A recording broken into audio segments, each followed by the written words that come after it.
بسم اللہ الرحمن الرحیم۔ رزق میں برکت کے 10 اعمال۔ برکت وہ چیز ہے جس کی ضرورت ہوا اور پانی کی طرح ہر آدمی کو ہے، اس لیے کہ دنیا میں موجود ہر چیز اسباب و راحت تو مہیا کر سکتی ہے مگر راحت نہیں۔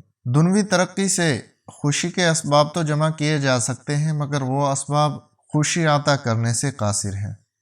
ان اسباب کی کثرت تو ہمارے اختیار میں ہے مگر ایسی برکت جس سے ہر حاجت پوری ہو جائے یا کم اسباب میں زیادہ کام ہو جائے، یہ صرف اللہ تعالیٰ کے عطا کرنے سے ہی حاصل ہوگی۔ قرآن و حدیث سے 10 ایسے اعمال پیش کیا جاتے ہیں جن کو اختیار کرنے سے انشاءاللہ تعالیٰ ضرور برکت عطا ہوگی۔ نمبر 1، توبہ و استغفار۔ قرآن پاک میں کئی مقامات پر توبہ و استغفار کے ذریعے رزق میں برکت اور دولت میں فراوانی کا ذکر ہے۔ حضرت نوح علیہ السلام کا قول نقل کیا گیا ہے قرآن پاک میں، استغفروا ربکم انہ کان غفارا یرسل السماء علیکم مدرارا ویمددکم باموال وبنین ویجعل لکم جنات ویجعل لکم انہارا، کہ اپنے رب سے معافی مانگو، بلا شبہ وہ بڑا بخشنے والا ہے، وہ تم پر خوب بارش برسائے گا، تمہیں مال و اولاد کی فراوانی بخشے گا، تمہارے لیے باغ پیدا کرے گا اور نہریں جاری کرے گا۔ حضرت عبداللہ بن عباس رضی اللہ عنہما سے روایت ہے، رسول اللہ صلی اللہ علیہ وسلم نے فرمایا، جو شخص بکثرت استغفار کرتا ہے اللہ تعالیٰ اسے ہر غم سے چھٹکارا اور ہر تنگی سے کشادگی عنایت فرماتے ہیں اور اسے ایسی راہوں سے رزق عطا فرماتے ہیں جس کا اس کے وہم و گمان میں گزر تک نہیں ہوتا۔ توبہ استغفار کی حقیقت یہ ہے کہ انسان گناہ کو گناہ سمجھ کر چھوڑ دے، اپنے کیے پر شرمندہ ہو، آئندہ ترک معصیت کا پختہ عزم کرے اور جہاں تک ممکن ہو اعمال خیر سے اس کا تدارک کرے۔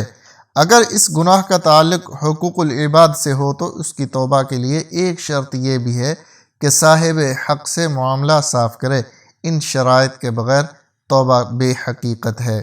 نمبر 2، اللہ سے ڈرنا، گناہوں سے بچنا۔ تقوی اللہ کے احکام پر عمل اور شرعاً ممنوع چیزوں سے اجتناب کا نام ہے۔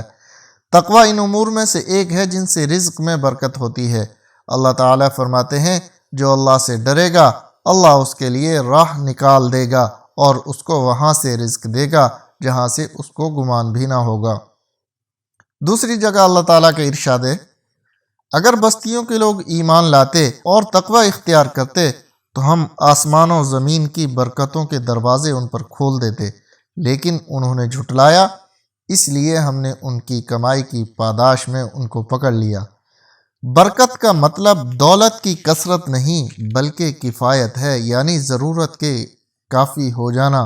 بہت سے لوگ کثرت مال کے باوجود معاشی تنگی کا رونا روتے ہیں اور معاشی طور پر بہت سے بظاہر درمیانے درجے کے لوگ انتہائی اطمینان سے زندگی گزارتے ہیں۔ یہ فرق صرف برکت کی وجہ سے ہے۔ نمبر 3، عبادت میں انہماک۔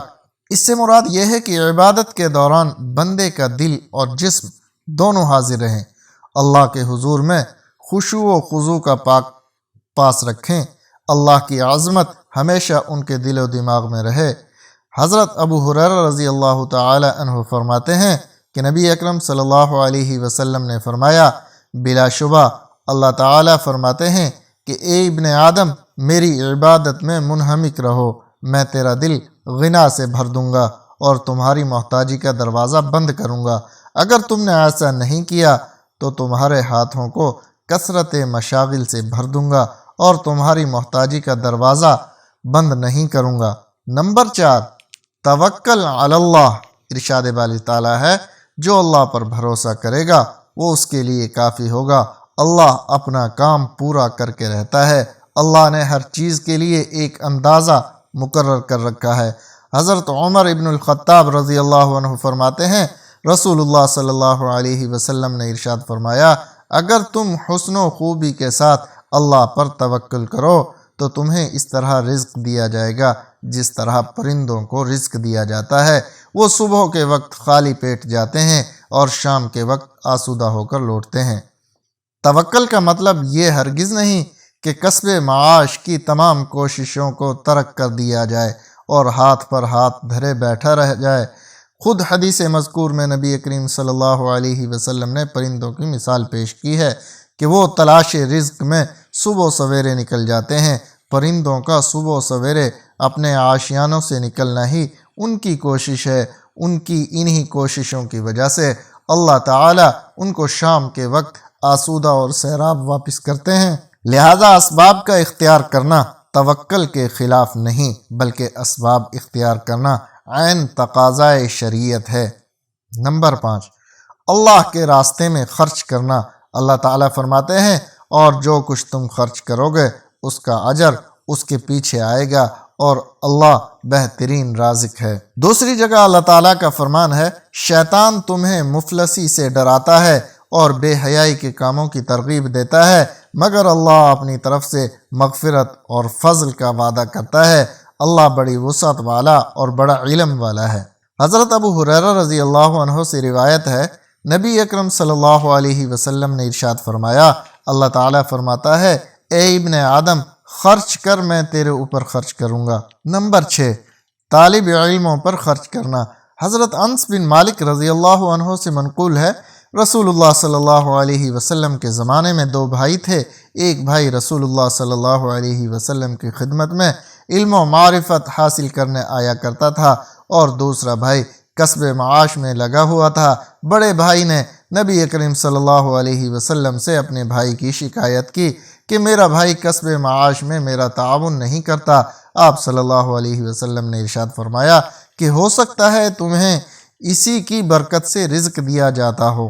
نمبر 7، رشتہ داروں کے ساتھ حسن سلوک کرنا۔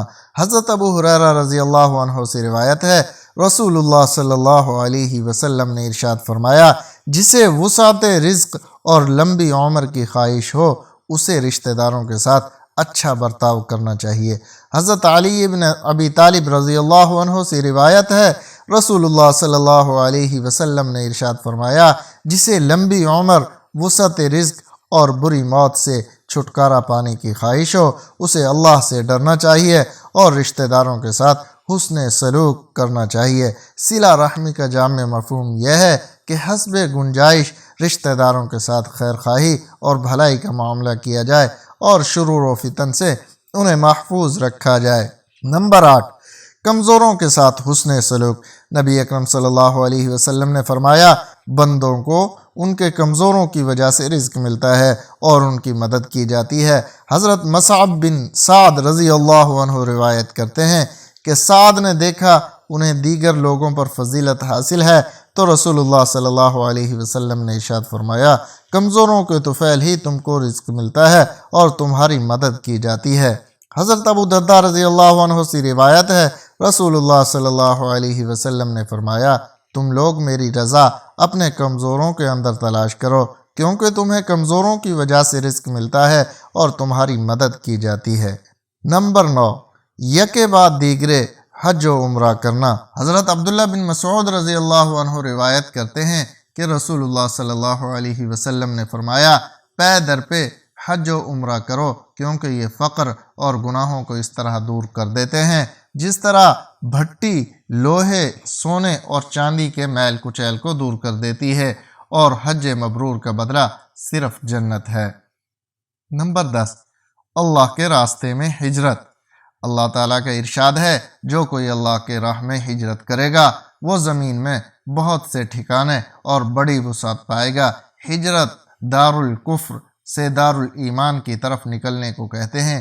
حقیقی ہجرت اس وقت ہوگی جب مہاجر کا ارادہ اللہ کا دین قائم کر کے اسے خوش کرنا ہو اور ظالم کافروں کے خلاف مسلمانوں کی مدد کرنی ہو۔ اس قسم کی ہجرت تو مخصوص حالات میں کی جاتی ہے، تاہم ہجرت کی ایک اور صورت ہر وقت انسان کے لیے ضروری ہے، وہ گناہوں کی دنیا سے نیکیوں کے جہاں کی طرف منتقل ہونا ہے۔ اس ہجرت پر بھی انشاءاللہ اللہ تعالی ہمارے رزق میں کشادگی اور برکت عطا فرمائیں گے۔ محترم ناظرین، یہ وہ 10 اصول ہیں جن کے بارے میں قرآن و حدیث میں وضاحت ہے کہ ان سے بندہ کے رزق میں اضافہ ہوتا ہے اور اس کی تنگی دور کر دی جاتی ہے۔ لیکن انسان کو ہمیشہ یہ بات یاد رکھنی چاہیے، اصل بے نیاز تو اللہ کی ذات ہے۔ انسان کی بے نیازی یہ ہے کہ وہ اس غنی ذات کے سوا پوری دنیا سے بے نیاز ہو جائے اور یہ سمجھ لے جو کچھ اسے ملے گا اس سے ملے گا، غیر کے آگے ہاتھ پھیلانا بیکار ہے۔ خدا کی رازقیت و کارسازی کا یقین دلوں کو قناعت و طمانینت کی دولت سے مالا مال کرتا ہے۔ قانع شخص کسی کے زر و جواہر پر نظر نہیں رکھتا، بلکہ اس کی نگاہ ہمیشہ پروردگار عالم کی شان ربوبیت پر رہتی ہے۔ مال و دولت کی حرص کا خاتمہ نہیں ہوتا، اس لیے قناعت ضروری ہے، کیونکہ یہی باعث سکون و اطمینان ہے۔ نبی اکرم صلی اللہ علیہ وسلم کا ارشاد ہے، مالداری مال و اسباب کی کثرت کا نام نہیں، بلکہ اصل مالداری دل کی مالداری ہے۔ حضرت ابو ذر رضی اللہ عنہ راوی ہیں، رسول اکرم صلی اللہ علیہ وسلم نے مجھ سے ارشاد فرمایا کہ اے ابو ذر، تمہارے خیال میں مال کی کثرت کا نام تونگری ہے؟ میں نے عرض کیا جی ہاں۔ پھر فرمایا تو تمہارے خیال میں مال کی قلت کا نام محتاجی ہے؟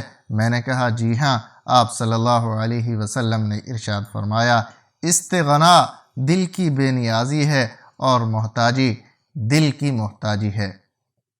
محترم ناظرین، یہ 10 اعمال قرآن و حدیث سے آپ حضرات کے سامنے پیش کیے گئے ہیں جن سے رزق میں برکت حاصل ہوتی ہے۔ امید ہے انشاءاللہ تعالی آپ کو یہ کاوش پسند آئے گی۔ السلام علیکم ورحمۃ اللہ وبرکاتہ۔